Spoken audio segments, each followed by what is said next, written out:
Hi, it's me, Alice, with the Real Houses of the Bay Area. For those of you who don't know me, I am an interior renovation and design specialist based here in the San Francisco Bay Area. I help busy homeowners design and manage their home renovation projects. So the significance of my role, which I found to be especially true today, is I basically manage all the moving parts of a renovation project. And I am the accountability that the contractors and all the labor needs in order to get your project completed in a timely manner. So anybody who's ever done a home renovation project knows that one of the biggest challenges that you have is making sure that people show up, first of all. They show up when they say they're going to show up, and they actually work when they show up, right? And that is one of the challenges. And so that's where I can be of extreme added value to you and your team. So now the contractors may not always think that, because I am constantly on them and I'm managing them, and they don't necessarily love that part of it. But the reality is, if somebody isn't overseeing the process, then balls get dropped and the timeline gets stretched, and a 1 month project ends up becoming a 2 month project, becomes a 6 month project, which and in another case that I'm just recently got brought onto is now a 1.5 years in the making, and we are just getting through picking up the pieces that were left behind. We are going through the inspection process. So anyway, I wanted to share some of my experiences with you guys and my tips on how to have a more successful home renovation experience. Let's put it that way. So if you are not hiring someone to do that part for you, then there are things that you can do to make the process a little less stressful for yourself. I had recently written a blog post about how I save my clients thousands of dollars in disposal and labor fees. And so I thought this would be a great opportunity for me to jump on here live and talk with you about how that works. As you know, when you are undergoing any type of home renovation, especially if you're doing a whole home, you're going to need to remove the stuff in the home. I mean, essentially you're moving out temporarily so that the work can be done, and then you're going to have to move the stuff back in. So in that process, it's a great time to purge all of the things that are no longer serving you. Furniture that you don't need, stuff that's been accumulated. This doesn't necessarily have to just be if you're doing a home renovation project. It could be just that you need to purge. I mean, that's the reality. I constantly feel like I need to purge. So this is a great way and a great strategy for you to help get that accomplished without spending a ton of money, because disposal fees can add up. So if you don't have the right vehicle, you would have to rent a truck, you would have to rent a dumpster. The city would bring it to your driveway and leave it there, and then you would fill it up and they'd pick it up. So if you had a lot of debris, that is definitely the way to go, especially if you're doing demo. So construction companies, contractors do that if there's a ton of debris that needs to be removed from the property, because you're basically demolishing everything in your house, your bathrooms, your kitchen, walls, etc., etc. Now, if you're just trying to remove things, clear things out so that you can make room for new things to come in, one of the things that I like to do is I post things for free on Craigslist. Now, I know Craigslist is kind of a crapshoot, and anybody who's ever done it has had bad experiences. Some have had good experiences, and we've had a combination of both. And I've done this so much that I have actually fine-tuned how to make this work for you practically every single time. So now, know that there's going to be challenges. Know that people on Craigslist is flaky, that they're unreliable. They say they're going to come, they don't show up, and all this. And so I have come up with a couple of tips to help you make that experience a lot more successful for everybody all around. Okay? So, tip number 1, you want to post an ad under free stuff on Craigslist. I know people want to make money off of their stuff, but honestly, some of the times it's just so much easier to post it for free and people will come pick it up, and you don't have to pay for the labor. Okay, so remember that disposal fees are expensive. So anytime you take anything to the dump, there's a fee for it. And if you had to hire someone to do that for you, if you weren't able to do it yourself, there's expenses there, hundreds of dollars. On average right now, movers, people in that industry are charging $75 an hour for 2 people, okay?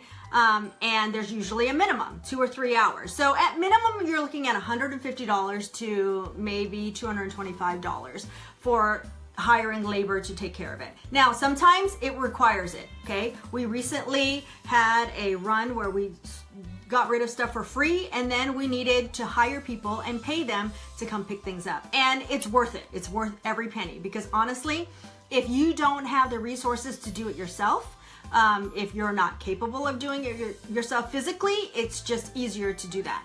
Now, if you were to do it yourself, obviously take into consideration, you're gonna have to have friends come over to help you. You're gonna need a vehicle to be able to transport all of this, and you need to be able to have the muscle in order to do all of this. So let me tell you, putting things for free on Craigslist is the way to go, because there are people literally who troll the free listings on Craigslist to get everything that they need. It's amazing. And if it's decent stuff, somebody's gonna want it. I mean, one man's trash is another man's treasure, right? So definitely place an ad under free stuff. Now, you need to make sure that your ad is very comprehensive. And this is what I mean. You need to include photos. Now, nowadays, we all have a smartphone, and there's a camera on that smartphone. There's no excuse why you don't have a photo. Nobody wants to buy something, even if it's free, pick something up if they have no idea what it looks like. So make sure you take photos, good photos at every angle, forwards, backwards, sideways, whatever. And then include those photos in your ad. Another one is provide a very good description. Now, anybody who knows me knows that I tell you more than you need to know. I am very, very detailed in my descriptions. And so you want to give them all of the information, you know, good, bad, and the ugly. Is it in good condition? Are there rips? What are the dimensions? Point out any flaws, because the last thing you want is to waste your time and their time by having them come over for them to notice that there's the piece is not in good condition. They're not interested, right? So point it all out. It's free, I know, but people still want to know. They don't want to waste their time coming out to meet with you if it's not in the condition that they're interested in having, right? And the most important thing, so it's very important that you disclose all of that. And then the most important thing is you have to give them very specific instructions. And what I mean by this is you need to tell them you're in control, okay? So you are in control of the process, but you need to tell them everything about this unit. I'm referring to my blog post here, so bear with me. For instance, I recently needed to have closet doors removed from my client's house because we're getting new closet doors installed. Now, these were 12-foot wide, 3 pieces of bypass closet doors. You know, it's the sliders.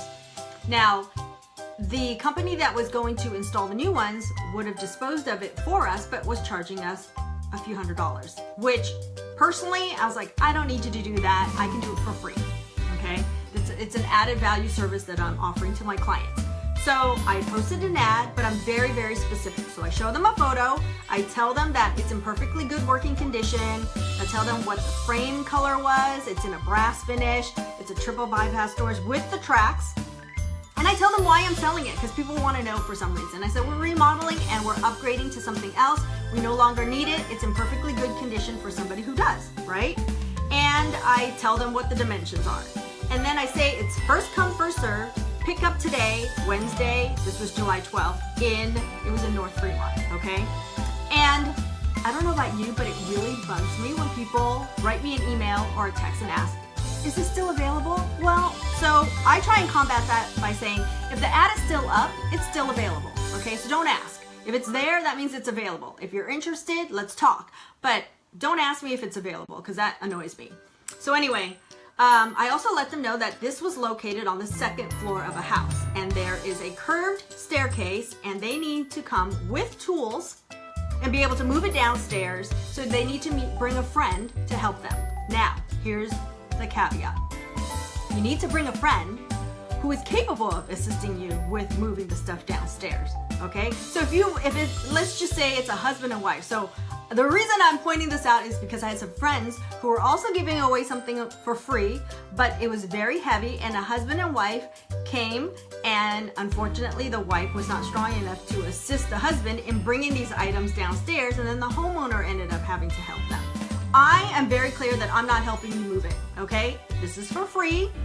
This is where it's located. It's really heavy or it's really big, and so therefore you need to be able to move it downstairs without damaging anything in the process, right? So I make sure that everybody knows that they need to bring friends with them to help them move it downstairs, and you need to have a vehicle that can transport whatever it is that you're picking up.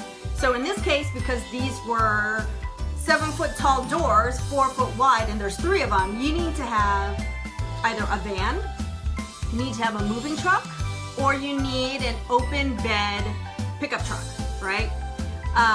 And I'm very, very clear on that. So again, you have to be very, very specific with your description. Now, at the end of the ad, I always say, contact me at, and I put my phone number via text. So I don't really want people calling me. I don't like answering the phone because I'm busy and I may not want to talk to you. I can easily text with you and give you information and answer any question that you may have so much easier. And then on top of that, I say cash or Venmo only if you were selling for money. So in this case, there's no exchange of funds because I'm selling it for free. And then there's no returns and no refunds. So that's just a bonus tip for you. If you're selling something on Craigslist and there is a fee for it, indicate that you're taking only cash or Venmo. I love Venmo. If you don't use Venmo, it's the bomb. You need to use it. And then I say there's no returns and no refunds, okay? And so the next thing you do is the ad goes up, and of course, if you do everything correctly and the item is not a piece of shit, basically, then your phone starts blowing up with people who are interested. And this is where you need to control the process, okay? Because I get people that, well, depending on the item, I will get people who text me and say, is this available? You know, I'm interested. What's your address? First thing they do is say, what's your address? I don't give that information to them. I am very clear that you need to have a friend come with you. You need to have tools to help you remove the item, and you need to have a vehicle to be able to transport it. So those are very, very important to me, and those are things that I need to verify that you have before I even go there with you. So that's what I do. I confirm the criteria with them, and I also ask them, because it's first come, first served, I want to know when they're planning on picking it up, because some people want you to hold it for several days. I ain't down with that. I want it out ASAP, and sometimes I'm on a strict deadline, and so I want it out immediately. So the first one that can get there and meet all the criteria, it's all yours, right? So that's what you need to do, is confirm with them. And this is why texting is so important, because I don't want to keep picking up the phone and talking to people. It's just too intensive of a process. So what I do is, again, as they're interested, I ask them the questions. I never give them any information about where it's located or anything like that, other than it's in North Fremont or wherever it is, just so they have an idea of logistically where it's going to be.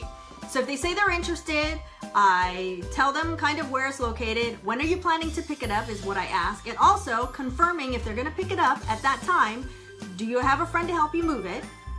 Do you have tools to help remove the tracks for you to take these items with you? And then also, do you have a vehicle that can transport all of this? Because it's pointless for them to come and then they're not able to take them off site, because you don't want to have a long engagement with these people. You want them in and out and gone, okay? So that's basically what it is. So also, once you have it finally confirmed, okay, this person is coming, they're the one that can come the soonest, and they meet all the criteria, I also keep backups. So I will tell people that I have someone picking it up, but if that doesn't work out, I will let you know. Can you come pick it up after? And you'll get a pretty good sense if people are truly serious, because I actually had a guy that drove an hour and a half. Literally, he came from where did he come from? Pittsburgh, I think it was. It was like an hour and a half away to pick up this item. And he was serious. He was texting me updates on his location throughout his drive. So I knew he was on his way. And then as soon as he came and he was able, and he had his tools, he had his buddy, and he had his truck. Now, his truck was a half bed, which you know what? I can't control that. If he thinks that he can move it, and he obviously did back home in that truck, that's on him. I'm not responsible after that. My goal is to get the stuff out of the house without damaging anything in my client's home as quickly as possible. So as soon as I know that's done, I take the ad off and I let everybody else know that the item's no longer available. I just think that's a courtesy. I like to close the loop with everybody and let them know so that there's nobody left hanging, because I hate when that happens to me in real life. Like, it doesn't even matter if it's just something free on Craigslist. It's the fact that you want to close the loop and finish something with whoever that you're having a conversation with. Let them know, okay, it's no longer available. Thank you for your interest. And they're usually pretty appreciative of that as well. You know, you would be too. So treat people the way you want to be treated. Okay, so let me just recap real quick. If you want to get rid of things in your home quickly and easily and inexpensively, the best way to do it that I have found is using Craigslist. And what you want to do is you want to post an ad under free stuff, and you want to create a very comprehensive ad, which means that you're going to include photos. You're going to include a very, very good description, and then tell them everything they need to know, okay? Everything that you want to know, or anticipate any questions that they may have, because that's another thing. It's like they'll start asking you questions, which if you read the ad, and this is me, because I get irritated when people are like, did you read my ad? Because if you read my ad, that would have answered your question. Give them a very comprehensive description with any flaws, so that there's no misunderstanding of what condition it's in. And then give very, very specific instructions. Like I said, with me, it was the fact that they needed to bring a friend, they needed to bring tools, and they had to have the right vehicle. And then, again, you are gonna control the sales process. You're gonna make sure that they are fully committed, that they can show up on time, that they meet the criteria, and then that's when you then give them the information about where to go to meet you. Because for me, they're not coming to my house, but sometimes they are. And I don't want just random people coming to my house at random times. I want to know a specific time, and I'm only going to give you information on how to get to that location when I know you are physically on your way. And I do that sometimes, like, okay, let me know when you are on your way, and then I will text you the address. Because I want to know that you're invested, because I'm not sitting around for hours waiting for you, because people are really rude and they say they're on their way and then they don't show up. Or they say they're coming at a certain time and they don't even bother to call you and say, oh, sorry, I have a change of plans, or I changed my mind. So don't be that person. So treat people the way you like to be treated. Let's just put it that way. And close the loop with anybody else that's kind of waiting for you to get back to them if the items are available or not. Okay, so that's how I save my clients hundreds and literally thousands of dollars when we're preparing your house for a home renovation and you need to clear the old stuff out and get ready for the new stuff. I hope you put this into practice. Please visit me on my blog, realhousesofthebayarea.com. I have a full blog post that outlines in detail exactly what I just told you right now. And I will be sharing on a daily basis, because I have been challenged to, and I really, really need to do this. I will be offering more tips on how to prepare your house for a home renovation, how to manage a home renovation, and other things related to that over the next month. So please join me and share this with a friend who may find this to be useful. And I will see you in the next video. Have a great day.